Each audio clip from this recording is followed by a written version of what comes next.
देखिए, प्रधानमंत्री जी ने मुझे लगता है विपक्ष के जितने सवाल थे उसका जवाब देने का काम किया और यही हम लोग की सोच है। आप कीजिए तो सवाल कीजिए, हम लोग जवाब देने को तैयार हैं। आज प्रधानमंत्री जी ने जितने सवाल उठाए गए, ना सिर्फ उसका जवाब दिया बल्कि जो लोग सवाल उठा रहे हैं उन्होंने अपने कालखंड में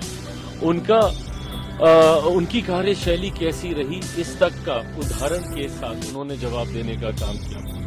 आज जिस तरीके से सदन में प्रधानमंत्री जी ने अपनी बातों को रखा, ये दर्शाता है कि अगर विपक्ष साथ दे, ये खूबसूरत चर्चा के माध्यम से भी हो सकता था। विपक्ष भी अपनी बातों को रखता, संभवतः अपने और साथियों को भी मौका देता।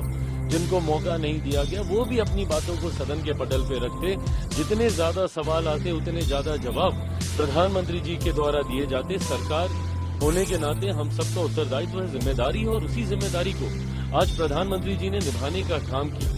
पर जब आप सवाल उठाते हैं तो कम से कम जवाब सुनने की भी तो हिम्मत रखिए।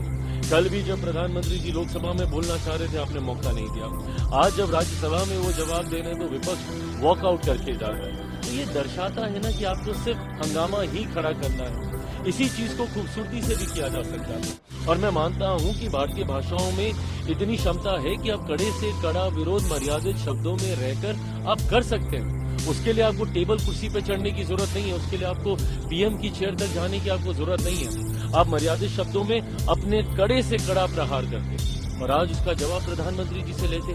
नहीं संतुष्ट होते, कल दोबारा बजट पे चर्चा होगी, उस पर आप कीजिए। पर कहीं ना कहीं विपक्ष ने ना ये परंपरा बना ली है कि सदन को नहीं चलने देना। इनके पास कोई तथ्य है नहीं, इनके पास कोई ग्रेविटी है नहीं, इनके पास कोई इश्यूज है नहीं जिसपे ये सरकार को घेरे। तो एकमात्र विकल्प बचता है कि सदन चलने ही ना दो, हर बार हंगामा करो।